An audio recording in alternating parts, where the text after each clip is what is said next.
अब तक आपने हिस्ट्री, ज्योग्राफी, बायो इन सब के चैप्टर्स पढ़े हैं, तो मैं आपको मिक्स्ड करवा रहा हूँ ताकि आपका सभी सब्जेक्ट पे धीरे धीरे पकड़ बनना शुरू हो। तो अब हम लोग आज शुरू करते हैं फिजिक्स में। फिजिक्स में चैप्टर 1 है यूनिट, और इसी चैप्टर के बारे में अभी यहीं से आपका स्टार्ट होता है और एक एक करके आपको तैयारी करनी है। देखिए मित्र, मैं आपको आईआईटी, मेडिकल और इंजीनियरिंग वगैरह की तैयारी नहीं करा रहा हूँ, लेकिन मैं जीके जीएस के पॉइंट ऑफ व्यू से उसको समझते हुए किस तरह से पढ़ना है, इस पर ज़्यादा फोकस है, ज़्यादा ध्यान इसी बात पे है। तो देखिए, चलिए हम लोग कहते हैं, सबसे पहले मान लीजिए कोई भी आपसे पूछ सकता है कि भौतिकी क्या है, यानी कि भौतिकी यानी फिजिक्स, व्हाट इज फिजिक्स। तो आपका एक ही लाइन में उत्तर होगा, भौतिकी प्राकृतिक विज्ञान की एक शाखा है। Physics is a part of natural science. Okay, उसके बाद हम क्या करते हैं, फिजिक्स में हम लोग क्या अध्ययन करते हैं, किसको कहते हैं फिजिक्स। तो देखिए, भौतिकी में हम द्रव्य यानी मैटर तथा ऊर्जा यानी एनर्जी तथा उनके आपसी संबंधों का अध्ययन करते हैं। आप एक तरफ रख लीजिए मैटर, एक तरफ रख लीजिए एनर्जी, और इनके आपसी संबंधों का अध्ययन, इसको आप एरो से दिखा सकते हैं। दोनों तरफ एरो है, इससे हो गया कि ये आपसी संबंधों का अध्ययन है। इसी को अगर इंग्लिश मीडियम में कहा जाए तो physics is the study of mass and energy and their interrelation. Okay, उसके बाद फिर सवाल उठता है, चलिए फिजिक्स क्या है ये तो समझ गए, अब किसी पदार्थ को मापने के लिए मात्रक का प्रयोग करते हैं। इस बात को समझिए कि किसी भी पदार्थ को मापने के लिए, जैसे अगर हम मान लीजिए दूध लाना हो तो क्या कहेंगे, एक गिलास दूध ले आओ या एक कप दूध ले आओ, ऐसा थोड़ी बोल सकते हैं। तो हम लोग कहते हैं कि चलो 1 लीटर, आधा लीटर या 1/4 लीटर, या इस तरह से लीटर में हम लोग मापते हैं दूध को या किसी भी द्रव को। तो इसी तरह से मान लीजिए भूमि का टुकड़ा है, तो आप तो उसको नहीं कहेंगे कि वो 4 कदम का है या 4 हाथ का है, क्योंकि हर आदमी का कदम या हाथ अलग अलग होगा, तो ऑटोमेटिक है, उसकी सही मेजरमेंट नहीं हो सकती है। तो इसलिए इसके लिए हम लोग ऐसा यूनिट बनाया गया, और ऐसा यूनिट में हम लोग जिसका पहले उसी ऐसा यूनिट को मात्रक कहा गया, और हम लोग कहते हैं किसी पदार्थ को मापने के लिए मात्रक का प्रयोग करते हैं। We use unit to measure any substance. अब सवाल उठता है, ये मात्रक कितने प्रकार के होते हैं। तो यह मात्रक 2 प्रकार के होते हैं। देखिए, वैसे तो FPS, CGS और MKS ये तीनों पद्धति होती थी, और तीनों पद्धति में लगभग समान ही होता था, लेकिन यहाँ पर मैं ऐसा यूनिट की बात कर रहा हूँ।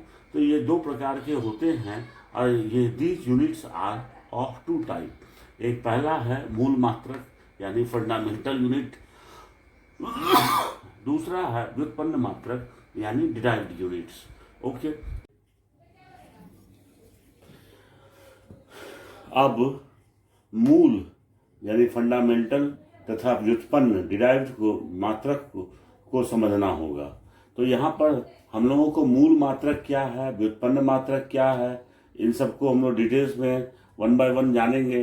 देखिए, मैं आपसे स्पष्ट कर देता हूँ कि ये आईआईटी या ये मेडिकल वगैरह के लिए मैं तैयारी नहीं करा रहा हूँ। मैं जीके जीएस के तहत आपको सिर्फ जनरल कंपटीशन की, जैसे आप एसआई का या सीजीएल का या दिल्ली पुलिस का, या फिर आप जैसे अगर पीसीएस वगैरह के एग्ज़ाम दे रहे हैं तो उसमें आपको जीके जीएस में ये सब सवाल पूछते हैं, तो उसी के तहत मैं आपको बता रहा हूँ। अब यहाँ पर ये सवाल पैदा होता है कि जब 2 तरह के मात्रक होते हैं, मूल मात्रक और व्युत्पन्न मात्रक, means there are 2 types of units, fundamental units and derived unit. तो व्हाट इज फंडामेंटल यूनिट।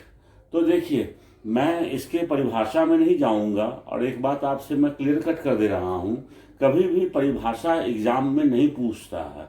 इसलिए आप ये सब मत सोचिए कि न्यूटन की गति का पहला नियम क्या था, तो आप उसको हूबहू याद कीजिए। बस एप्लीकेशन एग्जाम में आता है, इसलिए आप एप्लीकेशन पे ज़्यादा से ज़्यादा ध्यान दीजिए।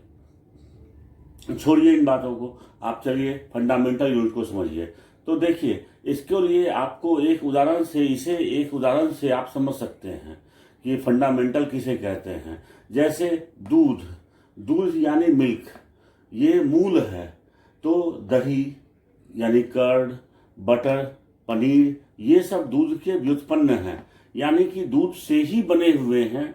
दही, बटर, पनीर, ये सब दूध से ही बने हुए हैं। तो जो बने हुए हैं उनको व्युत्पन्न कहते हैं, और मूलतः क्या है? दूध है। अब ये जो है, आप इस तरीके से समझ गए होंगे कि मूल हम लोग किसे कह रहे हैं और व्युत्पन्न किसे कह रहे हैं। अब चलिए आगे बढ़िए। अब देखिए, मात्रकों की जरूरत तो मैंने आपको पहले भी समझाया है कि आवश्यकता क्यों थी, कि लोग कह देते हैं कि यार 2 हाथ जमीन, एक बित्ता जमीन, या 1 गिलास दूध ला दो। तो ये 1 गिलास नहीं, यहाँ पर आप बाहर दुकान में जाएंगे तो कभी भी नहीं कहेंगे 1 गिलास दूध दे दो भाई, वो छोटा ग्लास है, बड़ा ग्लास है, कितना लीटर है, क्या पैसा लेंगे। तो वो तो लीटर के हिसाब से देता है। तो लीटर, मीटर, ये सब जो है मात्रक है।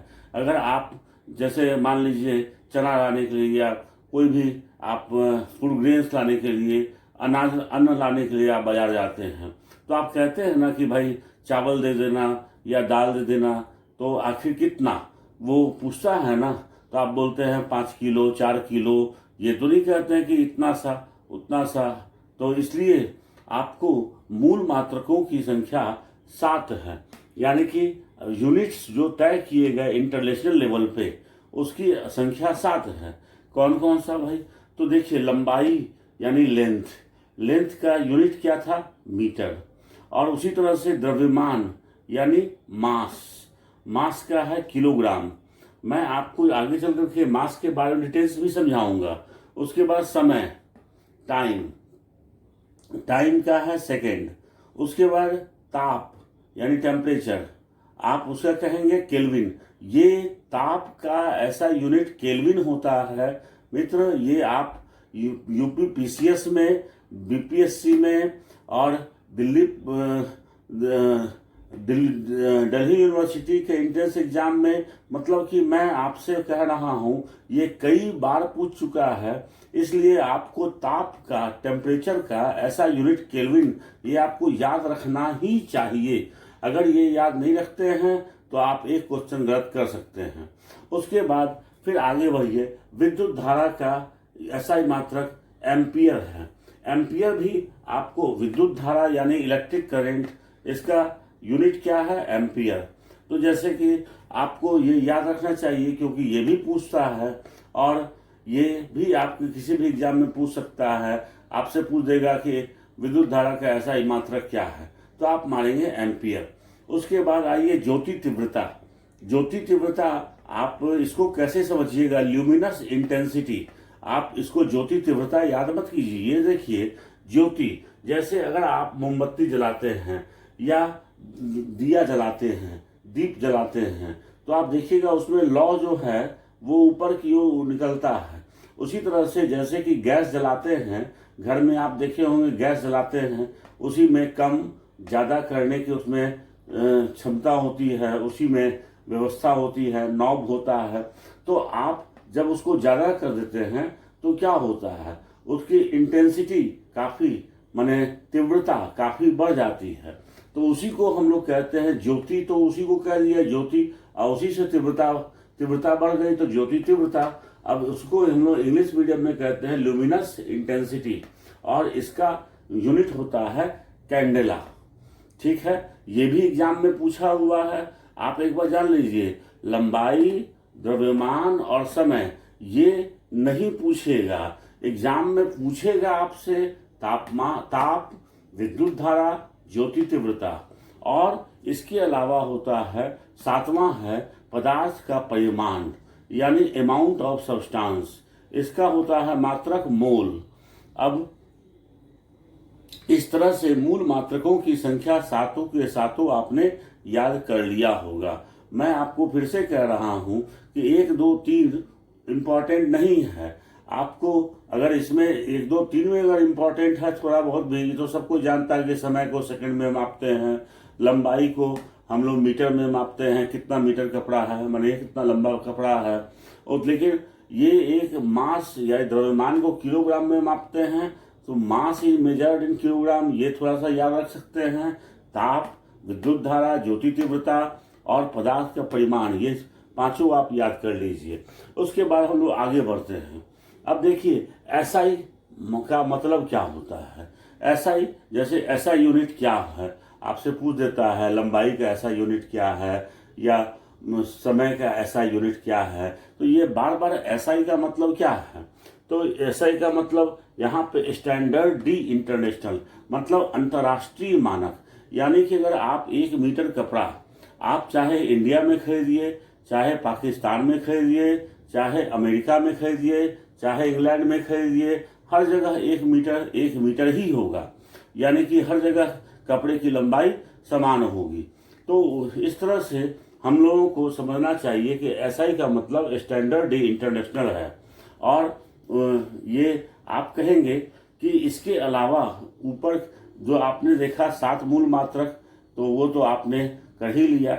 लेकिन क्या होता है कि आगे चल कर के ये देखा गया कि नहीं, इसके अलावा भी कुछ बेसिक्स हैं जिनका मूल मात्रक होना जरूरी है, तो इसको भी जोड़ दिया गया SI के साथ। तो आप कहेंगे कि अब संपूरक मात्रक उसको कह दिया गया, यानी कम्प्लीमेंट्री यूनिट्स कह दिया गया।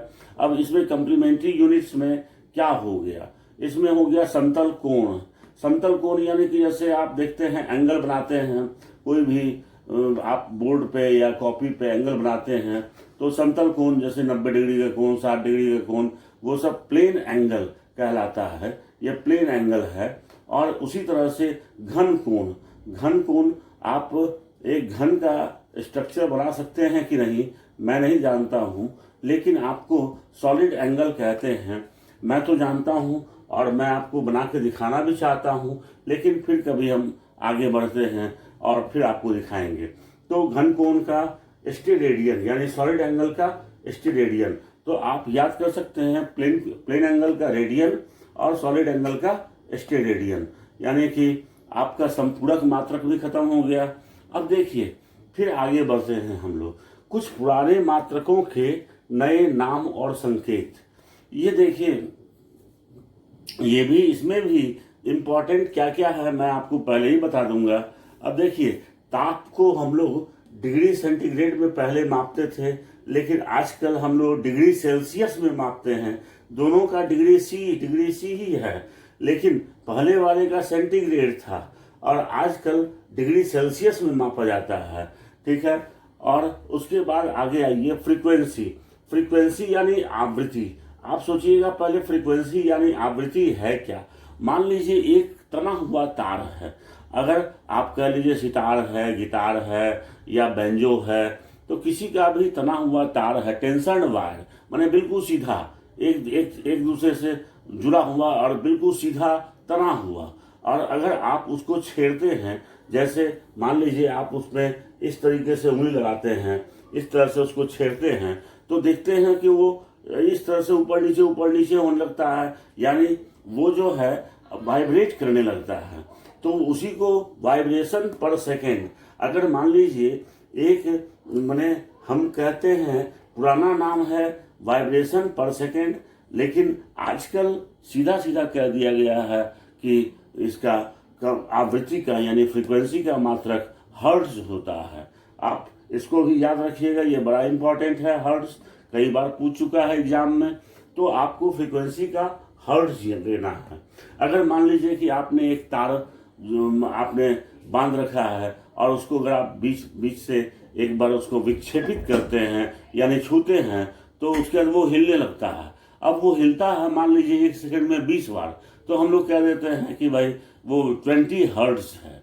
तो इस तरीके से hertz is the SI unit of frequency. उसके बाद आइए ल्यूमिनस इंटेंसिटी, ज्योति तीव्रता। हालांकि ज्योति तीव्रता हम लोग ल्यूमिनस इंटेंसिटी के बारे में कैंडला पढ़ चुके हैं। पहले पुराना नाम था कैंडला और संकेत था कैंडला पावर यानी कैंडला शक्ति, और आजकल हो गया है कैंडला, सिर्फ कैंडला CD।